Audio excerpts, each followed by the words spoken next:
Bonsoir à tous. Merci à l'SRLF pour son invitation. Je suis très heureux de retrouver Gilles et Jean-Daniel comme modérateurs, qui sont deux personnes que j'aime beaucoup et qui sont très importantes pour notre discipline et notre société. Alors, comme dans tout SDRA, et puis les deux topos que vous venez d'avoir montrent que finalement, entre le Covid et les SDRA non Covid, il n'y a peut-être pas tant de différence que ça. Vous voyez dans cette grosse série, qui est une des plus grosses du réseau REVA, que les formes les plus sévères ont une mortalité de l'ordre de 50%, c'est-à-dire qui avoisine celle du SDRA non Covid. Des facteurs de risque de mortalité ont été retrouvés, certains classiques, l'âge, l'immunodépression, les scores de gravité, d'autres plus originaux, vous savez, comme l'obésité, le diabète, et puis aussi le niveau de gravité respiratoire de façon un peu plus marquée que dans d'autres catégories de SDRA, et puis surtout aussi la rapidité de l'évolution. Et donc un premier message qui pourrait être de dire qu'il faut être vraiment très attentif aux patients les plus hypoxémiques et aux patients qui ont une évolution de la maladie plus rapide que les autres. Je ne vous redétaillerai pas ce graphe qui est la synthèse des RFE de notre société savante sur la prise en charge du SDRA, dans laquelle vous voyez que globalement apparaissent ce qu'on pourrait appeler les traitements adjuvants un petit peu au dernier étage de la fusée, curarisation et décubitus ventral dans les formes, on va dire, modérées à sévères de SDRA, puis l'ECMO dans les formes les plus sévères, que le monoxyde d'azote est cité comme traitement possible, vous le voyez, pas en première ligne, en cas d'hypoxémie persistante en DV, avant discussion de l'ECMO véno-veineuse. Alors qu'en est-il dans les grosses séries sur la Covid? La première, c'est toujours la cohorte REVA, dans laquelle on voit que ces traitements adjuvants ont été utilisés dans grand nombre de cas. 80% de recours au décubitus ventral dans le SDRA sévère, déjà 57% dans les SDRA légers, en moyenne 3 séances, un recours quasi systématique à la curarisation dans les cas les plus sévères, 27% de recours au monoxyde d'azote, environ 15% à l'ECMO. Dans cette série, qui est la série de l'ELSO, c'est la société savante d'assistance respiratoire et d'ECMO, qui est la plus grosse série à ce jour sur les ECMO pour SDRA Covid, vous voyez que le recours à l'ECMO a été précédé par le recours au DV dans 60% des cas et au curar dans 75% des cas. C'est assez classique d'observer que dans le reste du monde, ils utilisent un petit peu moins le décubitus ventral et les curars qu'en Europe francophone, là où a été réalisée l'étude du réseau REVA. Alors ce graphique, je vous le remontre vraiment rapidement. François l'a largement commenté. Je dirais que le mérite finalement de ce concept qui a été rapporté par l'équipe Luciano Gattinoni, c'est d'illustrer en clinique ce dont Jean-Pierre et François vous ont parlé, qui est qu'en effet on a un peu l'impression qu'il y a un phénomène évolutif avec une phase un peu précoce de patients très hypoxémiques mais qui le tolèrent bien. C'est ce qui a peut-être pu aussi donner envie de faire du décubitus ventral vigile parce qu'on savait que ces patients-là le toléraient, alors que les patients qui sont en bas, vous voyez, ne sont pas capables de le tolérer parce qu'ils ont deux poumons très lourds, qui sont des éponges et qui ne peuvent pas se mettre en décubitus ventral en ventilation spontanée. Néanmoins, le concept du haut, dans lequel vous avez entendu les mots-clés, abolition de la vasoconstriction pulmonaire hypoxique, bonne compliance, peu d'œdème pulmonaire, a donné envie aux cliniciens et aux chercheurs peut-être de revisiter les concepts des agents vasoactifs, notamment du monoxyde d'azote, de l'almitrine, et c'est pour ça que je vous montrerai qu'il y a plusieurs études qui ont été réalisées sur le sujet, alors que dans la forme plus évoluée, qui, on l'a vu, représente la majorité des patients qu'on va intuber, finalement, on va avoir recours à des techniques plus lourdes, notamment le décubitus ventral avant l'ECMO. Les effets du décubitus ventral, comme vous le savez, ils ont des effets bien documentés maintenant, bien connus, sur l'oxygénation, par le recrutement des régions dorsales, aussi par la redistribution ventrale de la perfusion en position ventrale, qui aboutit à une amélioration des rapports ventilation-perfusion. D'un autre côté, le décubitus ventral a des effets sur le pronostic, qui sont plus liés à la distribution plus homogène de la ventilation et à un effet plus protecteur de la ventilation en décubitus ventral. C'est pour ça qu'on a vraiment tendance et on veut dissocier les effets sur l'oxygénation des effets sur le pronostic, qui ont une relation entre eux qui est relativement lâche. Et donc il ne faut pas être obsédé non plus par la réponse à l'oxygénation dans le décubitus ventral. Néanmoins, à ce stade, dans la Covid, c'est essentiellement des études sur l'oxygénation qui ont eu lieu, et comme on a pu vous le montrer, des études notamment sur l'EIT, qui montrent que c'est chez ces patients, alors ce sont des concepts là aussi défendus par les équipes italiennes, qui montrent que en décubitus ventral, on va recruter les zones dorsales, mais qu'on va aussi réduire, vous le voyez ici, la perfusion des zones dorsales, et donc améliorer la perfusion ventrale, et par ce biais-là, améliorer l'oxygénation. Ce qui pourrait aussi expliquer aussi en partie le fait que, notamment dans la Covid, comme certains patients ont peu de condensation, eh bien, ils ont quand même une réponse au décubitus ventral qui est plus expliquée par un effet gravimétrique sur la perfusion, finalement, plus que sur le recrutement. Alors, les effets du décubitus ventral chez les patients avec Covid sont importants. La moitié des patients ont une augmentation du PO2 supérieure à 50%. Ça a été rapporté dans plusieurs études. Cet effet, il est relativement indépendant d'un recrutement tel qu'approché par la pression motrice, pas vraiment d'études scanographiques pour le moment.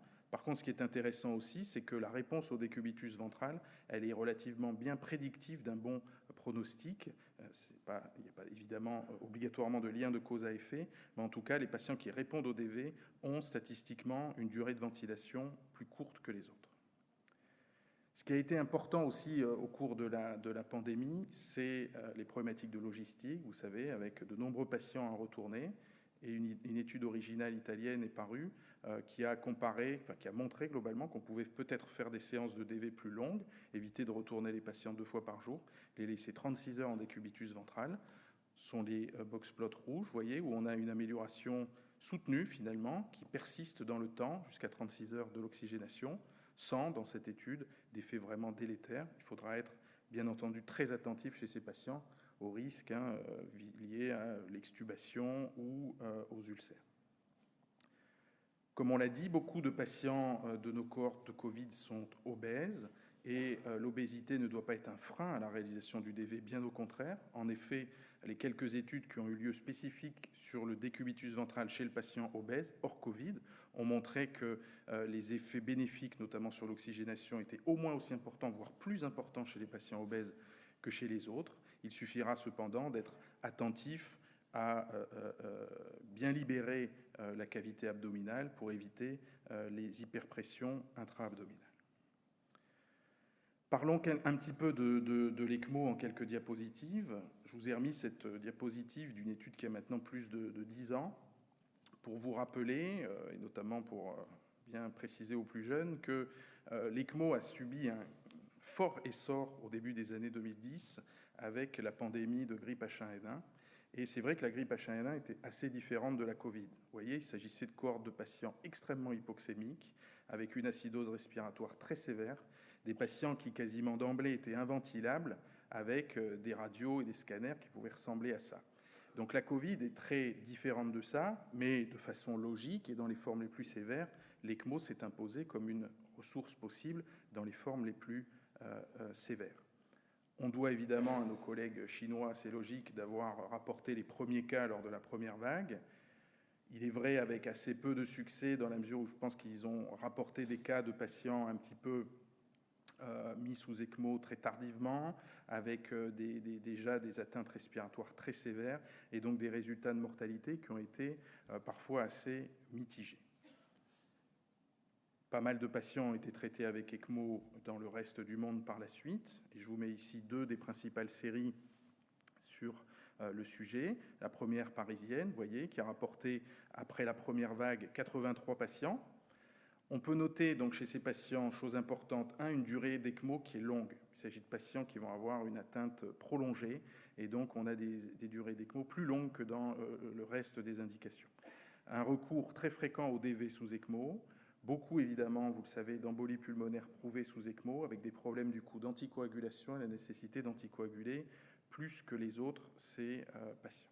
Concernant la cohorte de l'ELSO que vous avez à droite, La mortalité est à peu près identique que dans la cohorte française, entre 35 et 40%, avec des facteurs de risque de mortalité classiques. Ce qui fait dire globalement qu'il n'y a pas de raison d'avoir des indications différentes de celles couramment retenues, c'est-à-dire les recommandations, par exemple, de notre conférence de consensus, qui ont déjà quelques années, mais qui restent tout à fait d'actualité, et qui, bon an, mal an, ressemblent de près aux critères de l'étude Eolia qui fait référence sur le sujet. De même, les contre-indications doivent être retenues et sont les mêmes que celles dans les conférences de consensus que nous avons pu valider ces dernières années.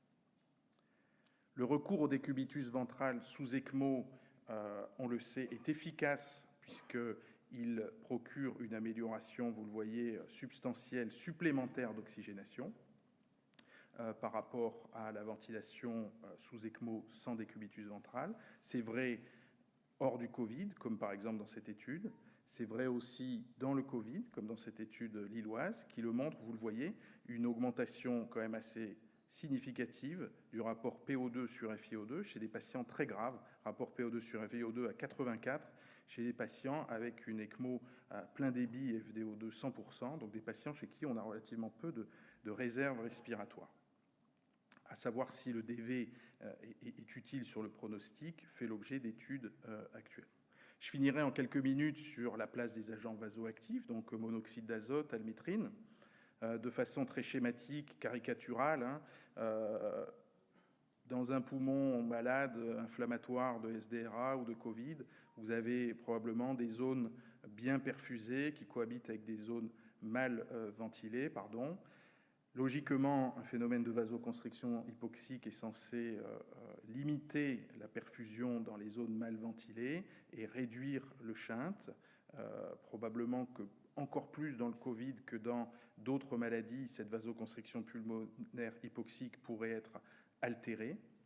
Et le monoxyde d'azote, d'un côté, en étant sélectif des zones bien ventilées, va pouvoir augmenter le débit dans la perfusion des zones bien ventilées, alors que l'almitrine va venir renforcer par son mécanisme vraiment propre la vasoconstriction pulmonaire hypoxique, réduisant le shunt.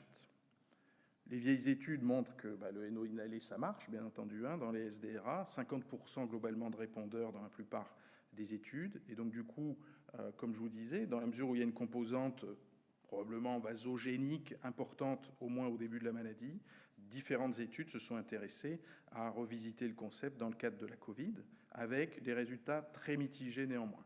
Cette première étude, nos collègues d'Amiens, on va dire elle est positive parce qu'elle montre 2/3 de répondeurs chez les patients sous 10 ppm de monoxyde d'azote, des patients de gravité intermédiaire, alors que dans la deuxième étude, vous voyez, qui est une étude italienne, sur des patients plus sévères, systématiquement mis en décubitus ventral, il n'y a pas eu d'effet significatif de 25 ppm de monoxyde d'azote. De la même manière, cette troisième étude, j'en ai recensé 3 principalement, qui ne montrent pas, là encore, dans une petite cohorte de patients très sévères émis en décubitus ventral, pas d'effet significatif du monoxyde d'azote. Alors, à côté du monoxyde d'azote, qui peut entraîner des améliorations de l'oxygénation, il y a l'almitrine, et puis on peut même évoquer le fait que les deux puissent avoir un effet synergique. Ça a été montré dans les vieilles études. Là, encore une fois, pas mal d'études, assez françaises aussi, qui ont été réalisées sur le sujet. Cette première étude qui montre des effets assez positifs de l'almitrine à la dose de 10 microgrammes par kilo-minute, donc une dose relativement importante pendant 1 heure, chez les patients très hypoxémiques malgré DV, 2/3 de répondeurs, donc une étude bien positive sur l'almitrine. Une autre étude bien positive parisienne, là les auteurs ont mis des plus petites doses, 2 microgrammes kilo-minute, mais pendant 6 heures, chez des patients dont la plupart étaient là aussi mis en décubitus ventral. Là encore une fois, des effets très positifs, même si je ne vous détaille pas trop ce graphique, mais globalement, il a la vertu de montrer qu'on a amélioré l'oxygénation sans empêcher la gradation des prises en charge et l'aggravation éventuellement des patients par la suite. Enfin, dernière étude, avant-dernière, une autre étude positive, qui est française, là aussi, avec 4 microgrammes par kilo-minute pendant 45 minutes. Et enfin, une dernière étude, encore française, qui cette fois-ci est négative, des patients chez qui ni le NO ni l'almitrine n'ont amélioré vraiment significativement l'oxygénation. La particularité de cette étude, c'est que tous les patients ont été évalués en cours de décubitus ventral. Et ça, c'est quelque chose de très important parce que la grosse différence entre maintenant et avant, en gros, l'époque où toutes les études sur le NO, l'almitrine ont été faites, c'est qu'on mettait peu ou pas, en tout cas pas dans les études, les patients en décubitus ventral et qu'il est fortement probable que le décubitus ventral et les agents vasoactifs ont des effets, compétitifs sur la répartition de la perfusion, notamment dans les poumons. Et que donc, globalement, il n'est pas logique, à mon sens, de mettre les patients sous NO ou almitrine si on ne les a pas mis en décubitus ventral, dans la mesure où le décubitus ventral peut faire peut-être pareil sur l'oxygénation, mais a aussi la vertu d'avoir montré une amélioration du pronostic. Donc en conclusion, pas grand-chose de nouveau sous le soleil. Concernant le décubitus ventral, je dirais qu'il n'y a pas d'argument pour faire différemment de ce qu'on fait dans notre pratique, c'est-à-dire les critères de PROSEVA, de suivre nos recommandations formalisées d'experts. L'obésité, c'est un argument, à mon avis, pour le DV plutôt que contre le DV. Concernant l'ECMO, c'est la même chose. Pas de raison de faire différemment des critères d'Eolia ou des critères de la conférence de consensus. Je rappelle plus que jamais, je pense que l'ECMO doit être fait dans des centres expérimentés, qu'il y a un rationnel plutôt en faveur de poursuivre le DV sous ECMO pendant plusieurs jours, même si ça fait l'objet, on va dire, d'études randomisées actuellement, surtout en dehors du Covid. Enfin, dernièrement, concernant le monoxyde d'azote et l'almitrine, vous avez vu des résultats mitigés qui en font une thérapeutique possible en cas d'hypoxémie très sévère malgré décubitus ventral, pour gagner du temps en attendant de discuter l'ECMO, ou s'il y a une contre-indication à l'ECMO, éventuellement pour gagner un petit peu de marge pour sécuriser un transport, sans oublier de monitorer le cœur droit chez les patients sous almitrine, parce que ça va majorer un petit peu, mais significativement, la pression artérielle pulmonaire. Merci de votre attention.